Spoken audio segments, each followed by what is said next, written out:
Hi friends, 69,000 शिक्षक भर्ती में एक बार फिर से आपका स्वागत है। जानिए संशोधन वालों को आज कोर्ट से क्या मिला। मतलब संशोधन के लिए आज क्या सुनवाई हुई और उसमें क्या मिला। सबसे बड़ी बात तो यह है कि संशोधन की जो उम्मीद लगाए बैठे हैं उन्हें कोर्ट से कुछ नहीं मिला। मतलब जो याची है, याची को याची लाभ दे दिया गया। बाकी जितने भी पिछलग्गू लगे हुए थे उन्हें बाबा जी का ठुल्लू मिला कोर्ट से। उम्मीद तो बहुत बड़ी बड़ी लगाए बैठे थे कि कोर्ट से संशोधन का मौका मिलेगा, लेकिन मैंने पिछली वीडियो बनाई थी, मैंने साफ साफ बोला था कुछ नहीं मिलने वाला है।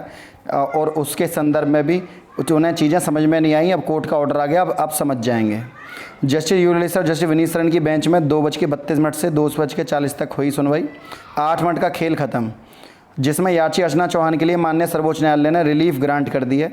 और एएसजी ऐश्वर्या भाटी के विरोध करने पर मुद्दा सीधे सर्वोच्च न्यायालय में कैसे आ गया है। अब जस्टिस ललित साहब ने ही नहीं सुनी तो एएसजी के कहने पर जनरल ऑर्डर ना करते हुए पीड़ित पक्ष को संशोधन के जिसमें याची अर्चना चौहान के लिए माननीय सर्वोच्च न्यायालय ने रिलीफ ग्रांट कर दी है। एएसजी के विरोध के बाद भी एएसजी कहने पर जनरल ऑर्डर ना करते हुए पीड़ित पक्ष के संशोधन के लिए स्वीकृति दे दी और सरकार को आदेशित किया कि आपको संशोधन करना होगा और बच्चा मेरिट में है जो तो जॉब भी देनी होगी। इसका मतलब है क्योंकि मेरिट में है इसलिए आपको करना होगा। मतलब जो मेरिट से बाहर है उनको संशोधन का मौका तो मिलने वाला ही नहीं है। जो मेरिट, क्योंकि जो मेरिट को प्रभावित करने वाला आदेश है वो पारित नहीं किया सकता। मेरिट को प्रभावित करने वाला, चयन सूची को प्रभावित करने वाला कोई भी आदेश मान्य नहीं है। तो उन्होंने कहा क्योंकि बच्चा मेरिट में है इसलिए उसको आप चेंज करने का अधिकार दीजिए। आप उसको काउंसलिंग में बाहर नहीं निकाल सकते। माता का नाम हो, पिता का नाम हो, एड्रेस हो, इसके आधार पर आप किसी को बाहर नहीं निकाल सकते। गलती हो गई फॉर्म भरने में, कोई बात नहीं, लेकिन उसके जो प्राप्तांक हैं वो सही भरे हुए हैं।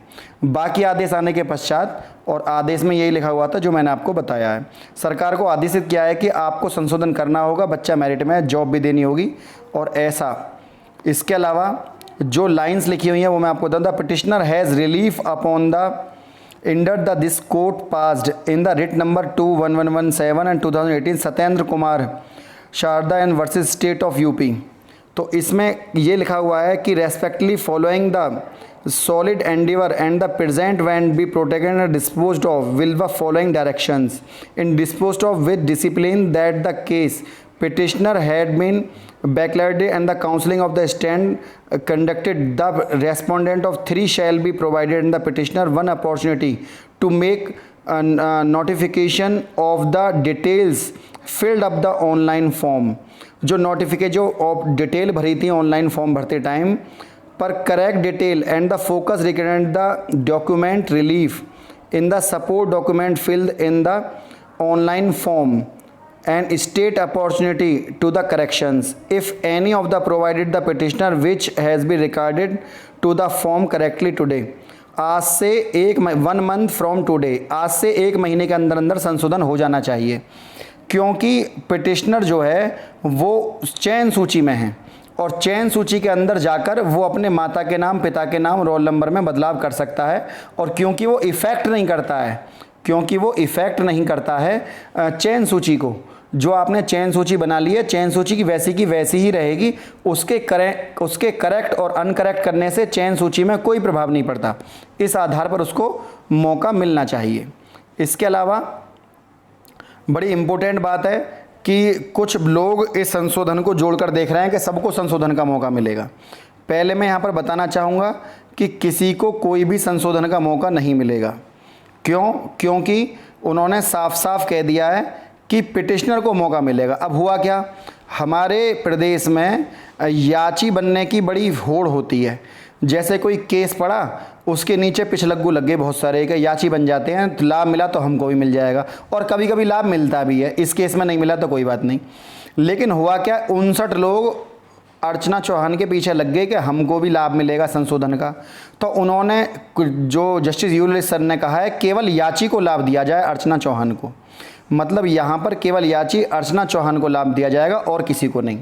तो जितने भी लोग जो इसमें याची को नहीं, पिटिशनर जो हैं उनको लाभ मिलेगा। तो पिटिशनर हैं याची अर्चना चौहान, तो पिटिशनर को लाभ मिलेगा केवल। ये मैंने अभी आपको पढ़कर बताया है।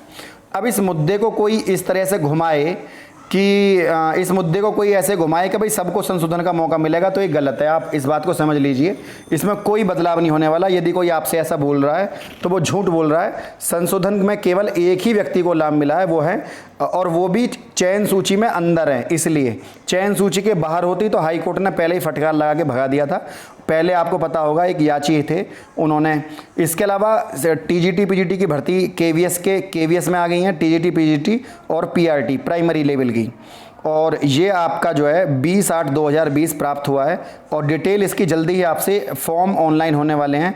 2601 पद इसमें पीआरटी के हैं और 2214 पद इसमें जो है आपका टीजीटी के हैं। इसके अलावा मैं यहाँ पर बता देता हूँ, 2601 पद आपके पीआरटी के हैं प्राइमरी लेवल के।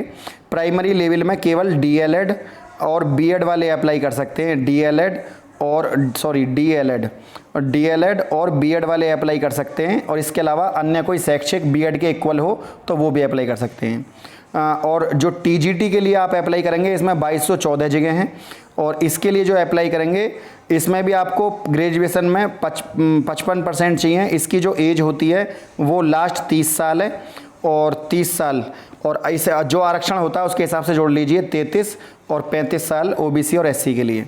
और टीजीटी की जो एज होती है वो होती है 35 ईयर, 35 साल। लेकिन इसमें टीजीटी में आपको यहाँ पर बीएड चाहिए होता है, बीएड, और आपका जो सब्जेक्ट होता है उसके हिसाब से 2 पेपर होंगे, उसके बारे में मैं आपको बाद में बता दूंगा। 2214 जगह यहाँ पर खाली हैं। ग्रेजुएशन में 50% होना अनिवार्य है।